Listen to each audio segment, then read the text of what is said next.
Ce mercredi 19 juillet est sorti Barbie et Oppenheimer, deux films qui font énormément parler d'eux depuis 2 semaines et qui font beaucoup parler depuis la sortie ce mercredi sur les réseaux. Mais on a aussi La Maison du Mal Cobweb en version originale, réalisée par le français Samuel Baudin, à qui l'on doit l'excellente série Marianne sortie il y a 4 ans sur Netflix.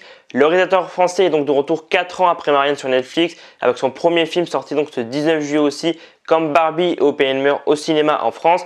Je suis donc allé voir le film hypé par le fait que ce sont les producteurs de ça qui ont bossé sur le film et sans savoir que c'était le réalisateur de Marianne qui a réalisé le film, car j'ai découvert en préparant la vidéo justement. Et alors, que vaut La Maison du Mal Cobweb en version originale dans la lignée de Marianne? 2 jours les gars, 2 jours avant que le film sorte en salle, j'avais aucune idée de l'existence du film. On parle tellement de Barbie, Oppenheimer, la Mission Impossible d'Eric une par une, mais surtout de Barbie et Oppenheimer, le duel au box-office, puisque là il est sorti aujourd'hui côté États-Unis, on est le vendredi, et il est sorti donc mercredi côté France. Et c'est vrai qu'on parle tellement de ces deux films que du coup j'avais même pas vu qu'un nouveau film d'horreur sortait. J'ai entendu parler à la radio sur Skyrock lundi matin, et franchement j'étais voir le film hier et j'ai été hyper surpris par ce film d'horreur La Maison du Mal.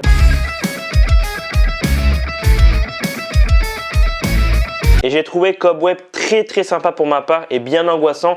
Pour moi, le film fait clairement son taf en termes d'horreur. Si vous cherchez un film à voir avec vos potes ou avec de la famille, clairement j'en pense que La Maison du Mal est fait pour vous. Après, personnellement, je trouve qu'il n'y a pas vraiment de jumpscare dans le film. Moi, j'ai tellement l'habitude de voir des films que les jumpscares, ils font plus grand chose. Donc ouais, je pense que si vous n'avez pas trop l'habitude de voir un film d'horreur, ça peut vous faire quelque chose en mode, bon, vous attendez pas trop, le truc arrive et ça vous fait un peu flipper. Pour moi, c'est plus une ambiance pesante, angoissante et assez mystérieuse que La Maison du Mal nous propose dans le film. Tu comprends de façon assez rapidement au début du film avec la maison, tu vois que la maison elle est dans un quartier assez bizarre, qu'elle n'est pas nettoyée, que l'herbe devant c'est pas trop coupé, derrière il y a plein de citrouilles, tu es en mode il y a un truc qui cloche par rapport à la maison. La famille pareil, tu comprends qu'il y a un truc qui cloche par rapport à la maison, les parents ils agissent assez bizarrement, l'enfant voilà côté école il est harcelé et tout, donc ouais les parents ils réagissent d'une façon assez bizarre, donc ouais tu comprends très rapidement il y a un truc qui va pas dans la maison et dans la famille. Et sans trop spoiler, j'ai cru personnellement que c'est les parents interprétés par Anthony Starr et Lizzie Kaplan qui livrent une très belle performance. Franchement, les deux, j'ai trouvé qu'ils étaient incroyables dans le film. Et donc, je pensais que moi, c'était les méchants du film. Je pensais que les parents étaient possédés, tu vois, un truc comme ça. Et finalement, alors je sais pas trop ce qu'on voit dans le trailer parce que j'ai vu aucune image du film avant que j'aille le voir en salle. Et en fait, tu te rends compte rapidement que c'est la fille qui est possédée, que c'est une créature. Et du coup, moi, j'avais pas trop vu venir. Donc, en vrai, c'est bien pensé. Après, oui, c'est vrai qu'on peut dire que tu devines assez rapidement certaines choses. Il y a des trucs qui sont assez prévisibles. Il y a même des indices qui sont parsemés tout le long du film par rapport au twist final. Et moi, c'est vrai que je devinais à la fin, j'étais en mode, ah ouais, ça, on l'a vu au début du film. Ça, c'est à un moment donné, ils en parlaient et tout. C'est pour ça que ça finit comme ça. Mais c'est vrai que moi, vu que j'étais parti sur une fausse piste, en mode, les parents étaient possédés, les indices, je me suis dit, ah ouais, c'est à la fin, vraiment, lors de tout ce final, que je me suis dit, ah ouais, ça, on l'a vu tout à l'heure et tout. Donc, ouais, en vrai, c'est vrai que c'est bien pensé. Vraiment, tu as des indices parsemés tout le long du film. Et si tu fais bien attention, tu devines assez rapidement comment ça va finir. Donc, ouais, pour ceux qui devinent assez rapidement comment ça va finir, ça peut être un peu décevant. Moi, en vrai, vu que j'étais parti sur une fausse piste, du coup, j'ai pas du tout deviné comment ça allait finir. Donc, ouais, ça m'a assez surpris comment le film a fini. En vrai, je pense que j'ai beaucoup aimé ce film d'horreur, La Maison du Mal, car je trouve que en vrai, en repensant au film après avoir découvert que c'était Samuel Baudin qui a donc fait la série Marianne qui est sortie il y a 4 ans sur Netflix et que j'ai adoré à l'époque, quand j'ai découvert c'était lui, j'ai repensé un peu au film et je me suis dit, j'ai retrouvé un peu l'ambiance qu'il y avait dans Marianne que j'avais beaucoup aimé. Ce film d'horreur, La Maison du Mal, vous l'avez compris, j'ai beaucoup aimé ce film. J'ai trouvé que c'était un très bon film d'horreur qui fait vraiment bien son taf. C'est prenant de bout en bout. J'ai trouvé les jeux d'ombre sur les murs très bien pensés et hyper bien réalisés. C'est un des premiers trucs que j'ai remarqué parce que dès le début du film, voilà, le gamin est dans sa chambre et tu vois les ombres de lumière et tout qui sont bien maîtrisées. Moi, c'est un truc qui m'a beaucoup marqué. La performance des acteurs, j'ai déjà dit, vraiment, elle est incroyable. Même le jeune acteur, je sais pas comment il s'appelle, mais franchement, il a une très belle performance.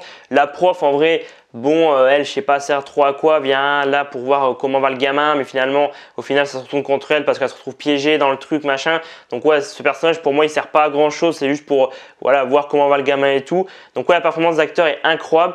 Et ouais, par moment, personnellement, moi j'étais angoissé. Il faut savoir que moi, les films d'horreur, j'en ai vu tellement que les jumpscares ils font plus grand chose. Et c'est vrai que là, par moment, quand il ouvre la porte, à un moment donné, sans trop spoiler le film, quand il ouvre la porte vraiment qui est derrière l'horloge, il fait tout noir, tu vois pas. Et tu sais qu'il y a un truc qui va arriver, qui va surgir. Mais j'étais en mode, est-ce que ça va être un jumpscare ou est-ce qu'elle va sortir doucement? Vraiment, j'étais en mode jumpscare, est-ce qu'elle sort doucement? Je sais pas trop comment ça va arriver. Et du coup, c'est vrai que j'étais en mode, comment ça va se passer? On était 3 dans la salle et à 5 minutes de la fin, ils sont partis. Il y avait un mec et une meuf, ils étaient ensemble, ils sont partis, la meuf elle a eu trop peur et j'étais en mode mais attends les gars, c'est la fin du film, vous partez maintenant. Mais apparemment ça faisait trop flipper, elle a pas envie de voir la créature la meuf. Et c'est vrai que ouais, c'était quand même assez angoissant parce que par moments vraiment c'est hyper sombre, tu sais pas comment ça va arriver et du coup tu es en mode ouais ok, c'est assez flippant. Mais ouais, en vrai, moi, j'ai pas trouvé ça trop flippant. L'ambiance est assez pesante et du coup, tu es là, tu es un peu stressé, tu es un peu en mode angoisse, tu es en mode ah, ça va arriver, ça va pas arriver. Donc ouais, je pense que c'est un très bon film d'horreur à voir si vous cherchez un film à voir avec vos potes, avec votre famille. Franchement, foncez. En plus, le film, il dure pas longtemps, il dure 1h28, 1h30. Donc franchement, c'est vraiment hyper court. Donc franchement, je recommande et je mets donc la note de 4 sur 5 à Cobweb. Très bon film d'horreur à aller voir en salle. Et voilà, c'est la fin de la vidéo et donc la fin de mon avis sur La Maison du Mal en salle depuis ce 19 juillet comme Barbie et Oppenheimer. J'espère qu'en tout cas cette nouvelle avis vous aura plu. Dites-moi en commentaire si vous avez vu le film, qu'est-ce que vous avez pensé, est-ce que vous avez trouvé ça flippant ou alors pas du tout, vous trouvez ça vraiment nul à chier. Dites-moi ça en commentaire. N'hésitez pas aussi à mettre un petit pouce bleu et à vous abonner, ça fait grave plaisir et ça permet vraiment de soutenir la chaîne. Et moi je vous dis à dans quelques jours pour d'autres vidéos. C'était Alban, prenez soin de vous, à très vite. Driving home under the influence.